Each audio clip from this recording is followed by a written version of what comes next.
their shadow sides, dreams, There's this quote of Jung where it's like, I'd rather be whole than good. I sort of think that will be the central focus of a lot of my work, is just kind of marrying those two, or the many parts of yourself that are incongruous with how you see yourself or the image that you're trying to kind of present to the world. Yeah, because it's all in there. Have you done much internal family systems, IFS? I bought the book and read it. So yes, I have. No, I did. Yeah, I went to a retreat where we did the family psychodrama stuff. Yeah. Yeah, it's really useful. And actually, it was thought up, you probably know this, from someone helping families with eating disorders. Like when someone has a eating disorder in the family, they're like, let me talk to just the dad and the brother, and then like these different parts of ourselves. And I think reading your book, one of the first, I have a whole list here of just quotes and parts that I'm dying to talk to you about. And the first one I wrote down was about, in the first story in the book, My New Life, you are talking about your best friend character, Mona, in this story.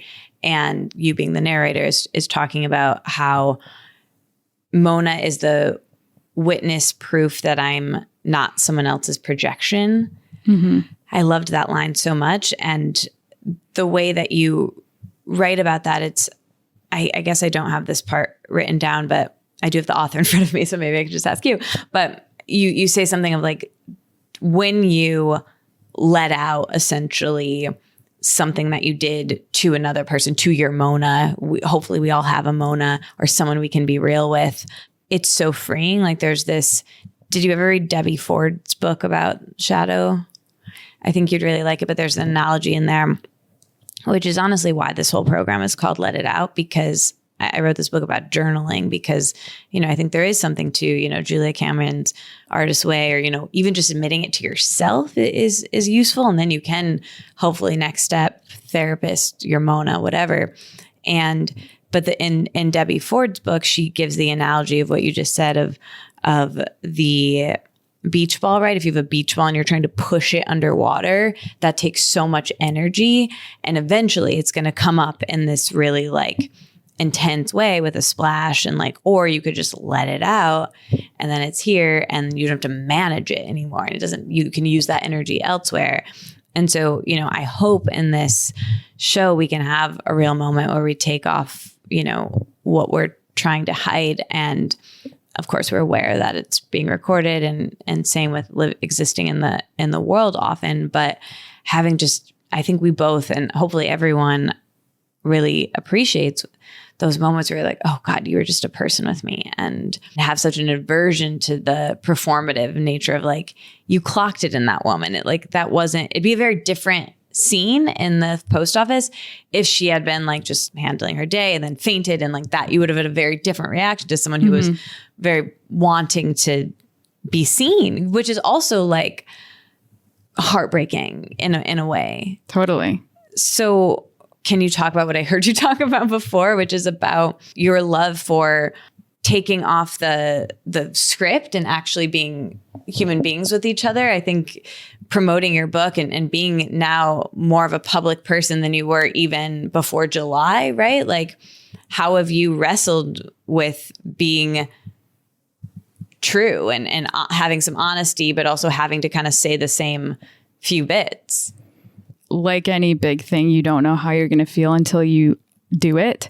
So I didn't know what the book launch was going to feel like, having this thing that you kind of are working on alone, kind of in secret for like 3 years, which kind of forces you into a state of isolation where you're not really being seen and putting yourself out there, which obviously writing fiction is another kind of mask you can wear to kind of be more honest under the guise of fiction. It just allows for I couldn't write nonfiction. I find my friends who write memoirs to be so brave. My life also isn't that interesting, but in the lead up to the book launch, I started experiencing, again, weird psychosomatic stuff because I'm not really a crier, but I started spontaneously, tears would just like leak out of my face. And it was like this mourning period of like, this thing will no longer just be mine and it'll be out in the world. And I don't know what's coming for me. And I also was just working so hard, and I was getting these deep tissue massages because I was saying before how I work in a very non-ergonomic way. So I was really messing up my wrists. And it's so embarrassing to go to a masseuse who knows exactly. She just probably thinks I'm like on my phone too much or something, because she knew exactly where my pain was. I had no idea how afraid I was of taking up space and being seen. And, I had this whole book tour planned and my book launch, and it was just too overwhelming to just like have a book come out into the world. But then you're suddenly thrust into like public spaces where it's not like I had a ton of practice. So my first few interviews, I was so nervous, and it sucks, but it's kind of the only way. I had to like learn by doing and get comfortable with it in real time in front of people.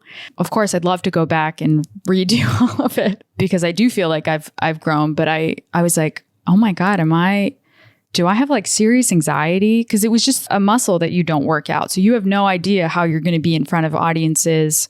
I'm perfectly comfortable doing readings because it's like planned out. But when you're sitting in front of everyone is there for you and somebody asks you a question, and if you're nervous, you just can't access homeostasis. You just sort of, I feel like I fumbled a lot.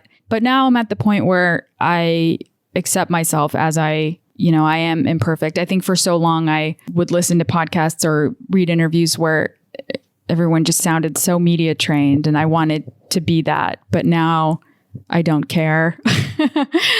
And I'll just say things, and it's really freeing. It's not like I listen to it afterwards. But yeah, I think I just always kind of want to dismantle the performance because I found it so disempowering for me to keep reading stories about artists who seemingly are just perfect and just are and won't give you any kind of vulnerability, and aspire to that, because there is this part of me that's like, I can work that hard too.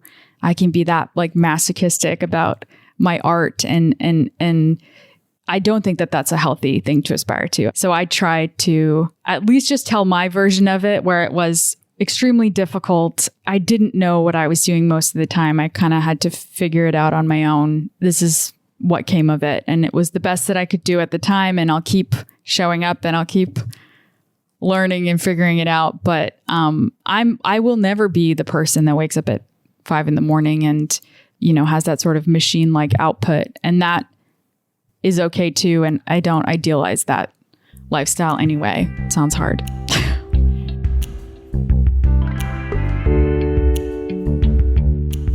All right, interrupting this episode to tell you about this week's sponsor, which is Sprout Living. Sprout Living is bringing us this season. I love them so much. If you aren't familiar with Sprout Living, buckle up. I'm going to tell you about them right now. They're plant-based protein powders, and you probably know, I'd say I'm pretty active. I like to walk around this metropolis that I live in. I'm mostly people drive in, and I'm kind of known as a pedestrian, and these products keep me going, and they are really delicious. I enjoy the way they taste, as well as the ingredients in them. There's not, fake marketing ingredients. These are actually quality stuff we got in here. And we don't have additives. We don't have gums. We don't have thickeners. We don't have natural flavoring. And I learned that, it actually matters, because natural flavor is not so natural after all. Google it. I sure did. So instead, Sprout Living uses real, powerful superfoods like adaptogens, nootropics, which is great because it's a multifunctional product, right? It's a multitasking food, really. It's something that, you want protein, great, you go there for the protein. You also get nootropics, you also get energy. You know what else? Convenience, cost savings, and of course, less waste for the planet. And you know what? They care, I care. Their Epic Protein Collagen Blend, for example, They have many, many others. They have this mindful matcha, but we're just going to go with the collagen blend for a quick second here. It helps to boost your own body's natural production of collagen. That's pretty cool. They also have one that helps with clarity and memory and focus. Clearly, I need that. If you've listened to this show for any amount of time, you'll understand why. Surely they're incredible. And I'm not kidding when I say they're free of the things you don't want them to have, like GMOs and perhaps soy, and they're third-party tested. I just really love them. And I saw on their Instagram this week, they're actually at Erewhon. And if you live here in LA, you probably know it. It's in their smoothies there. If you don't live in LA, maybe you've heard about their smoothies, but Sprout has a smoothie right now. And my friend Katie and Chris got it because they have a membership and they get this free smoothie and it had it in it. And they loved it. They loved the smoothie with Sprout. And, I make it at home because I have Sprout. I'm lucky enough to have this protein powder and I drink it and I really, really enjoy it. They have a bunch of different flavors, something for everybody here. You're not going to get bored with the flavors because there's just truly so many. Chocolate maca that tastes like chocolate milk. They have a coffee one. Talk about a multifunctional situation. And listen, they even have a unflavored mix. And get this, it doesn't have to go in a smoothie. You can pop it in a baked good. You know me, I'm making cakes for everybody. Listen, check them out. Use the code LETITOUT for 20% off your order. Again, that's LETITOUT for 20% off your order. Thank you so much, Sprout Living. We love you. We're grateful for you. We're going to support you, and we're going to use the code. I wanted to ask you about cringing over old work. You've spoken about that, and also looking at something that you did with some gratitude of like, well, I had to do that to learn something. I know you don't listen to your interviews after, but I can imagine, especially doing so many in a concentrated period and having so much media in a concentrated period and putting something that you worked really hard on out and wanting it to be seen and wrestling with those two things at the same time. You had a wonderful conversation about cancel culture, and I really liked what you said about that. Is that one of the reasons that you're worried? Like, do you have that in the back of your head to be like part of your whole way of being, to my point I was clunkily trying to make before of everyone has to have a take, or you're nothing if you're trying to cater to everybody. You have to have a take. And I think we were just chatting before this, like what podcasts we like we like when people are themselves and you're so distinctly yourself. And to do that, you've said this before too, there's a risk to that. There's a risk to having a take, especially now. And how do you wrestle with that in your brain? I really admire you. You're obviously very articulate, but you're also, you said you look at your friends who write memoir as brave. Like, you're kind of forced to be as brave as them. I think to me, it seems more brave, almost your version of what you have to do to promote the book, right? Like, you kind of have to write a memoir a little bit. Like, I'm forcing you to tell your life story off the cuff right now. You know what I mean? Mm-hmm. Where it's like, you have to also have that bravery by being a public person to get people to see your fiction. So how do you wrestle with that in your brain? It's difficult. I don't really worry too much about, being canceled. I'm in my 30s. I have a really good group of friends. My intentions are always pure. I think I'm not really in it for like the shock value of just getting a rise out of people.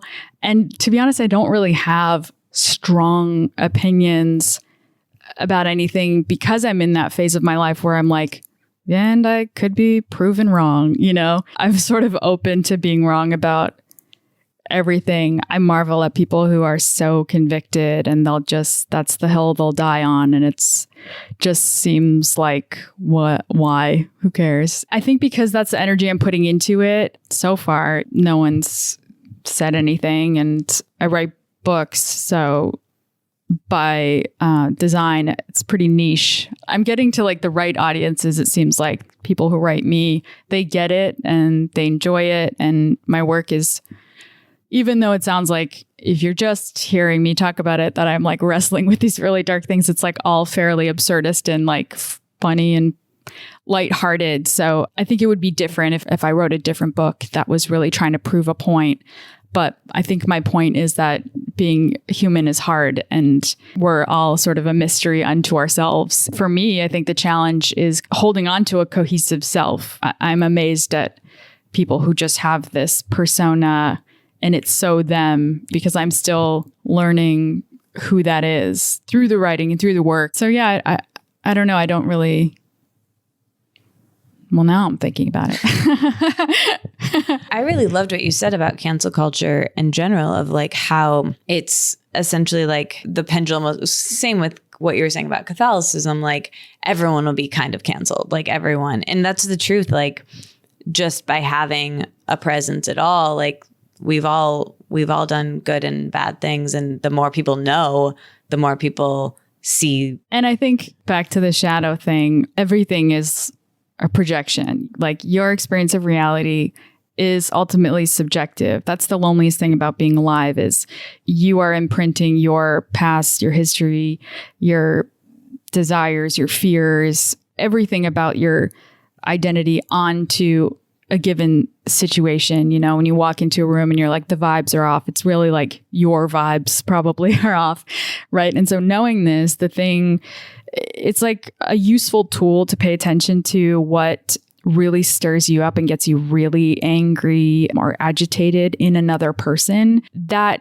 is usually something that you are denying in yourself that you would never admit to, right? Obviously, your conscious mind is like, I would never do that. And that's the point. I think it's like, go to where like the heat is for you. We all have those people, whether they're like celebrities or just people in our lives. So it's like, there's something about them that really irks me. Usually it's like the stuff we're not willing to deal with in ourselves that makes us so nervous that it would ever come out or that we would ever exhibit those behaviors. And it's just instructive in gossip or being judgmental.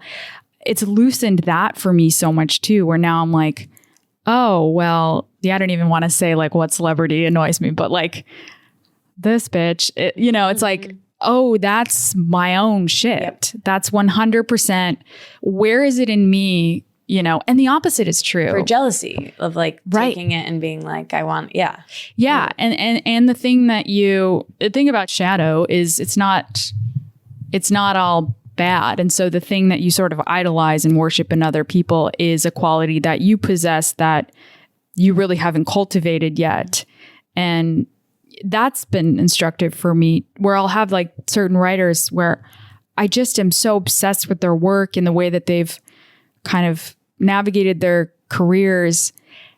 And it's been kind of like this North Star for me to be like, okay, what is it about them that I really do see in myself that I'm not willing to like identify or embody? Because we're just as afraid of, being big and successful as we are failing. Anything that kind of like changes your current reality, however terrible it is really threatening to the ego, right? And so that's something that I had to confront too with the book and the promo and the press and all of that stuff. I was like, where am I afraid of maybe this being successful? And how do I have to kind of rewrite the story of me being this underdog, right? I've just, I didn't get an MFA, and I kind of always sort of felt like other, and in a way, how can I create an image of myself that's big enough to contain, and I can be successful too, And it's difficult because all change is fairly painful. So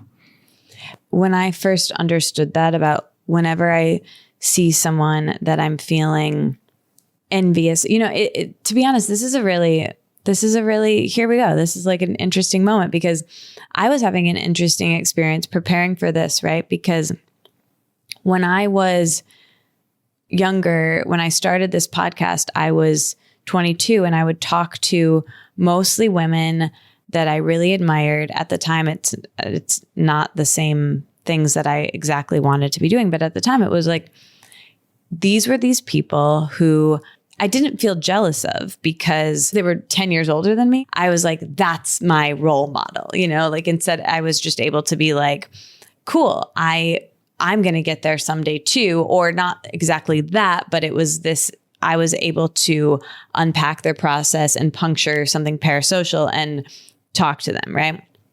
But now, the older I've gotten, I'm often talking to people younger than me, around my same age, older than me, which is great. And having an experience of people doing something similar to me, or not necessarily even similar, but just having a level of success that like I may never get to, or just isn't in the cards for me, or they're going left, I'll go right.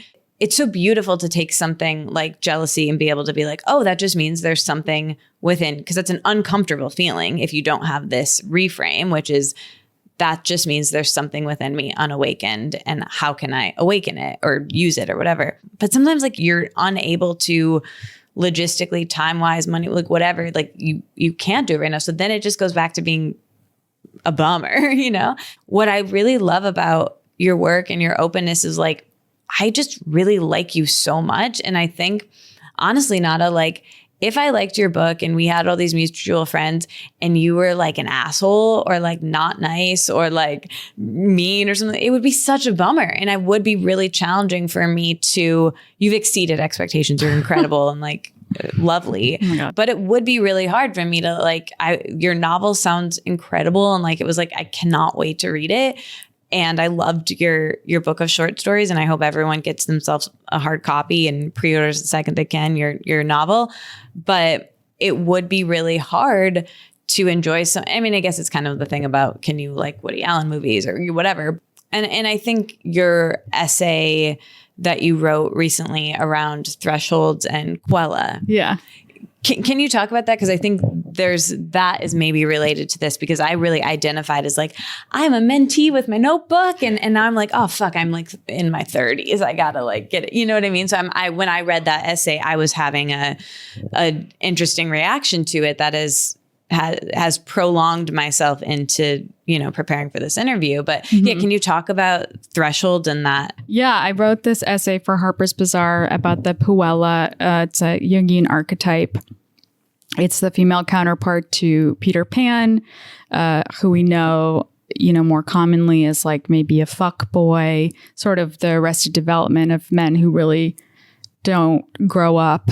And we know a lot about them, but I was reading this Jungian book and they had made a brief mention of the Puella. And when I read about her, it was just this instant recognition of something. It just put language to how I have always sort of felt, and really kind of became this, in hindsight, organizing principle for my book. I didn't write the stories with the intention of kind of animating this archetype throughout, but it just happened that way, which is kind of like the best way for something to kind of come up is organically after the fact. But it really is, you know, women who find themselves more childlike and like performers, and you know, it goes really deep. I wish I could have written a lot more, but there was like such a limit on the word count. I could write a whole book on the Puella. I'm obsessed with reading about her.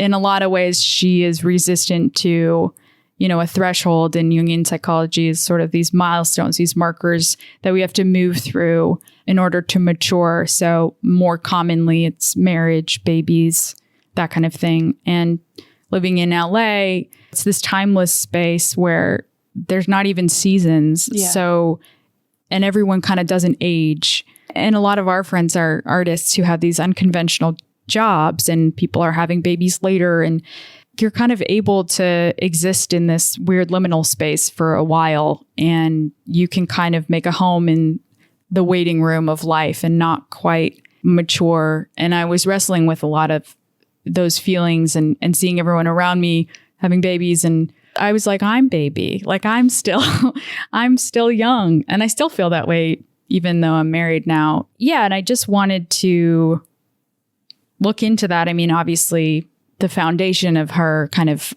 fractured wound is typically with the father figure who is either absent or, you know, she has like a strained relationship to, which is also a very common thing. But what ends up happening is you take this kind of masculine image and it sort of dominates your unconscious and kind of blocks your access to your inner feminine. That becomes this sort of aggressor in you, like the inner masculine. And it has a lot of redeeming qualities too. A lot of these women are confident, charming, creative, disciplined. You know, there's a lot that I love about feeling this way, but also how do I get in touch with the feminine, because there is an imbalance. And as I get older, I think I'm learning more and more how to be more in my feminine, but without denying like this part of me, you know. It's kind of easy to just diagnose it and say, well, a mental condition or something. It just is. And I think that's why I love like Jungian psychology, because even this having archetypes and knowing that it sort of is this thing that exists among people. It's like any other thing, personality types or whatever, but just the fact that we can all be organized in like more or less this like handful of patterns, to me feels like we all belong to something. We're just like these different expressions of it in our own kind of messed up ways. But like, it's kind of cool to be like, well, I'm a this and you're the same. We're not all so often I feel so lonely in my predicament and like no one could ever relate. So for me, it just felt liberating to just have a word and kind of own it, but also find ways to push through. Yeah, I relate to that too. I often say that one of my really close friends here during the thick of the pandemic got really into the Enneagram. I find all of that stuff very useful. You know, my mom works in HR, so did the Myers-Briggs on me when I was like 9. And like, I love astrology, and I'm weirdly, oddly, like human design makes me feel articulated more than any of the other programs. And I like it as much as the next guy is my point. But when she got so involved in it and she was like dropping $80 on, you know, I don't think that this is my number, and like really into it. And I was like I was a little bit like, what is it? And I was like, you know what I think this all really comes down to? Everyone wants to be seen and recognized for who we really are. And we're also terrified of being seen and misunderstood. And so having this to be like, oh, I'm a Virgo, and that means something to someone, is a shared language. And so really it's like, we all just want connection. We're all, you know what it is? We're all the lady in the post office.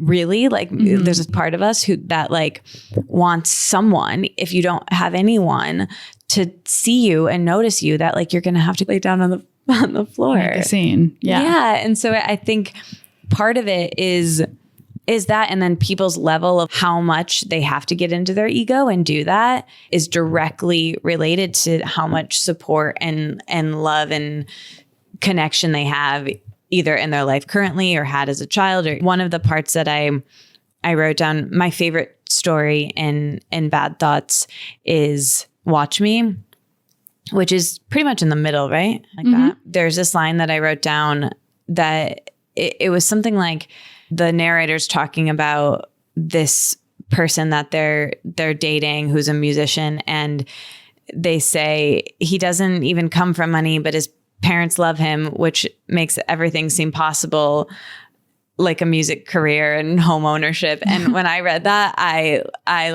remember you remember where you are when you like hear a song or something. I can even do it with podcasts, oddly, where I'm like, I was on that corner or whatever.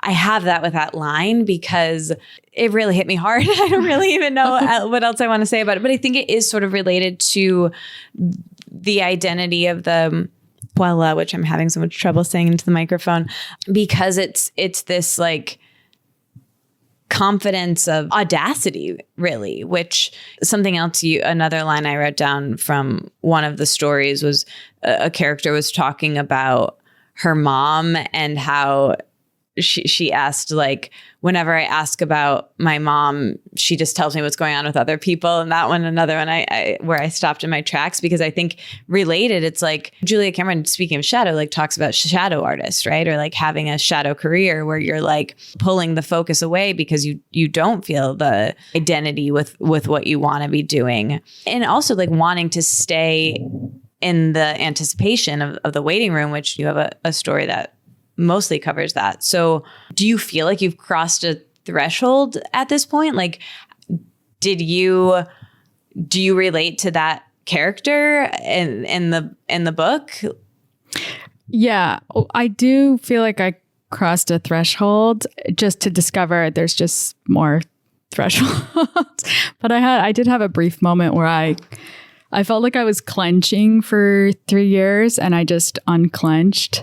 That was really satisfying for one day or something. I think having like the language of threshold, and that's its own ritual, it is helpful for kind of, I keep wanting to use like literary cheesy metaphors. I'm like, that book ends something. That's the end of a chapter. Hate myself. Do you feel like you've crossed a threshold?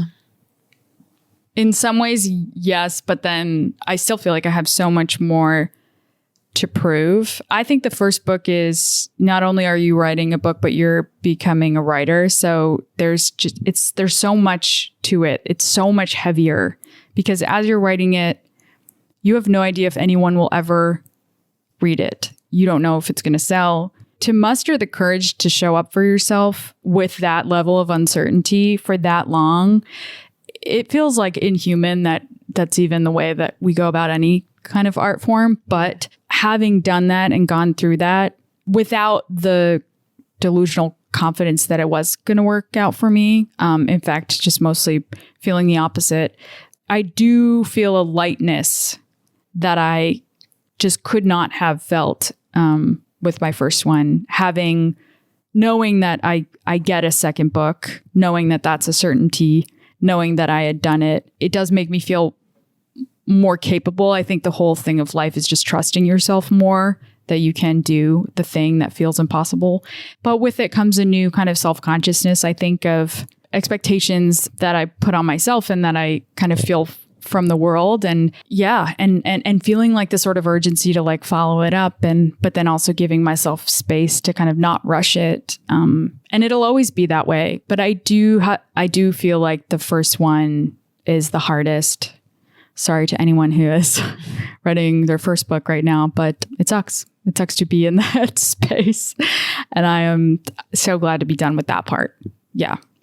The level of being seen, that part will be done with the next one. And a theme throughout your books, and you talk about the power of self-mythologizing. And I heard we've sort of talked about this already, but you talk about breaking holes in performance and trying to get to our insides. That's kind of what Ram Dass says, like God and drag, like the good parts inside of us. And essentially want to talk about bodies and like physicality of things, because there's quite a bit of that throughout these stories. And you said something about feeling like your insides match your outsides. I think that's something for me that I kept going back to when I was reading your Harper's article about Puella of, I don't feel like that even now.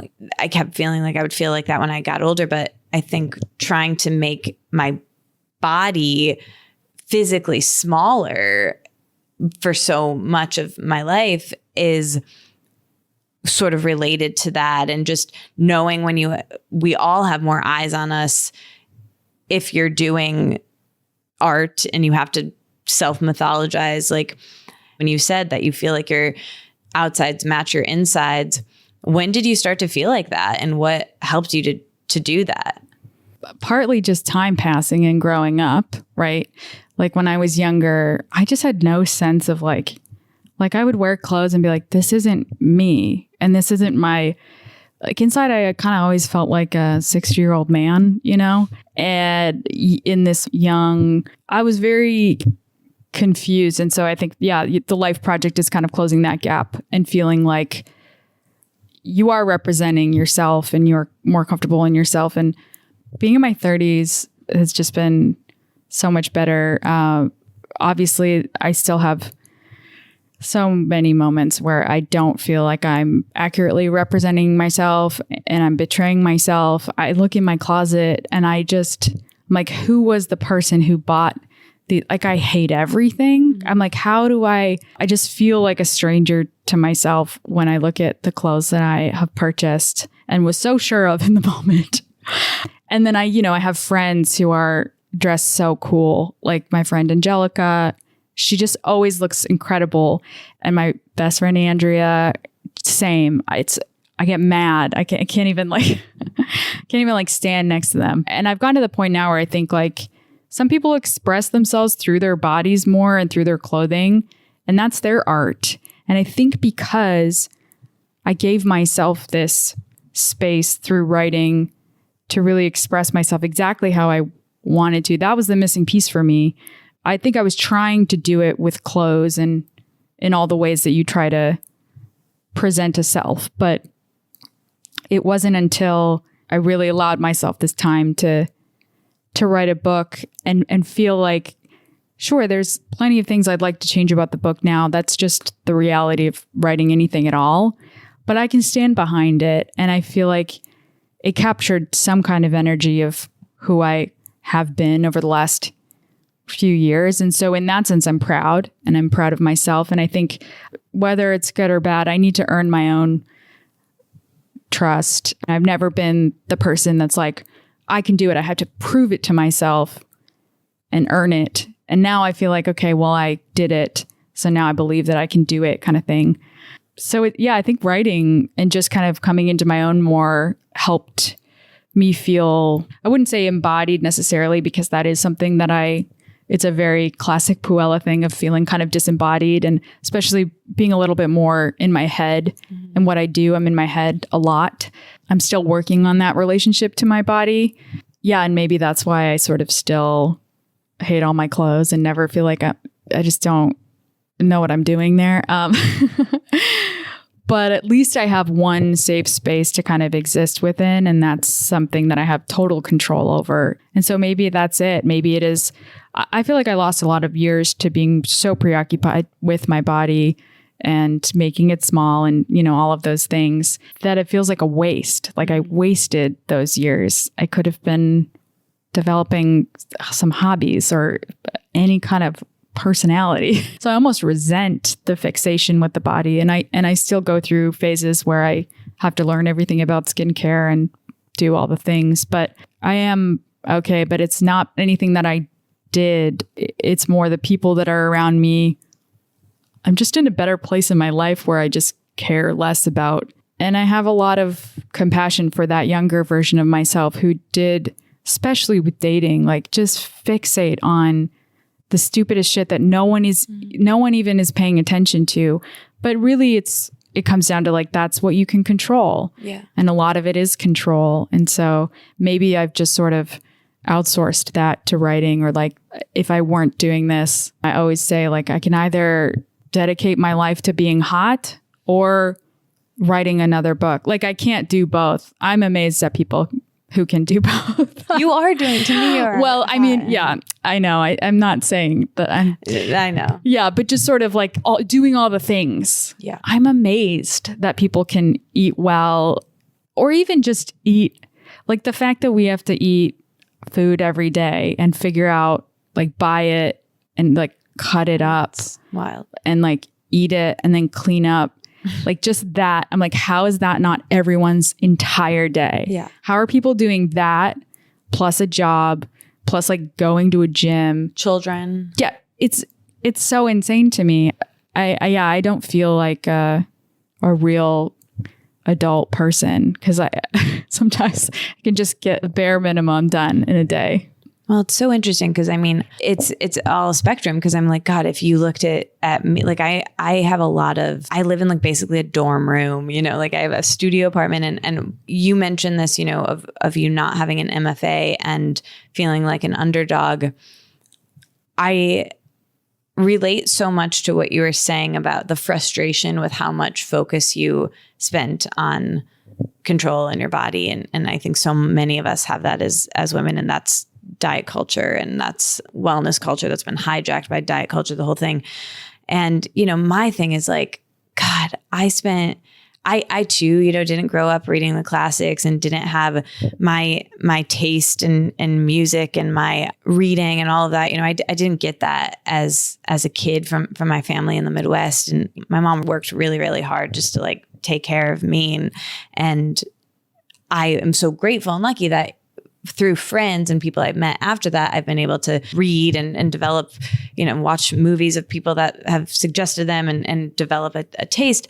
However, I feel so behind because I spent all of my 20s like focused on one stupid thing, which was like the margins in those journals that you mentioned, honestly. And that's really boring. My therapist says I think my feelings instead of feel them in my body. And it makes me really sad that time is lost, but it's also like, okay, move forward. But the confidence, there was this Fresh Air episode where the writer and actress Lena Waithe talks about, I think she was about to get married at the time, and how she was talking to Terry Gross about like, I feel like I can be more comfortable walking into a writer's room and tossing out ideas because I don't care if they think that I'm stupid, because I have someone at home who like loves me and thinks I'm the greatest person in the world.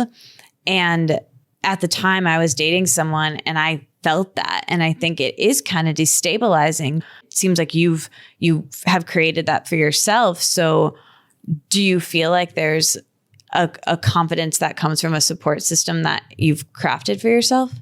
Definitely. And I almost at this point take it for granted that I've had a best friend for like almost 15 years now, because I don't know what it's like for people who don't have, I'm surrounded by artists, and my husband's a musician, and his band, they treat me like a little sister, but they're so proud of me. And I was able to kind of watch them and how they have sustained this crazy long career and what it takes. And so I have all of these models around me, even though they're not doing the thing that I'm doing. It's like bolstered my confidence. And you need some kind of support system to do this, because it's too lonely and scary otherwise. And it could be a writer's group, it could be a number of things, but to just feel so comfortable with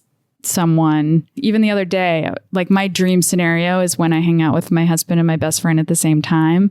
Those days, to me, I can feel like... Does she live here? She lives in Topanga, so she'll come out for just random stuff. And she's a painter and she's so talented. And I've learned so much from her about art and everything, honestly. But just to have a shorthand with someone that's known you. And similarly with my husband, like there's no greater feeling than being in both of their company. I want us to all live together, even though she has a husband. I mean, we should all just live in the same house together, because we spent the weekend doing all sorts of stuff, going to parties and pool parties and stuff. And I was so at ease. So I am really grateful for that, because I feel the absence of it when I'm sitting alone at my desk and it's just me and my thoughts. But at least I have them to kind of sort of soften the blow of like whatever, internal storm is going on for me. Yeah.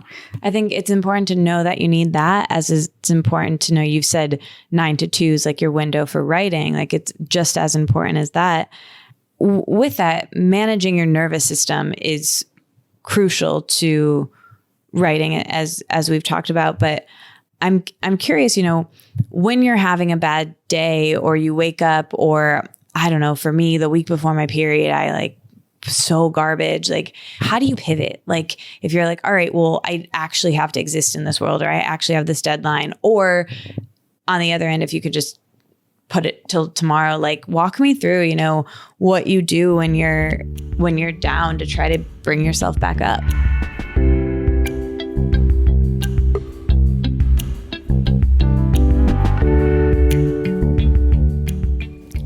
Okay, that was part 1 of my conversation with writer Nada Alic. If you haven't read her book, Bad Thoughts, go read it. The Harper's essay that we spoke about will be linked in the show notes, and you might want to read that too. And then come back next week because I take questions from some mutual friends of ours and ask her the rapid fire questions that you maybe love, that I usually ask people, including her lessons on romantic relationships. We talk about friendship. We talk about how she met her husband. We talk about the connections that have been made between her and other writers. We talk about Eve Babbitt and Joan Didion. And she's really candid about how hard she works and how hard she worked to promote the book. And we talk about conversation as an art, on considering the audience, how to make people feel included, or how she does that.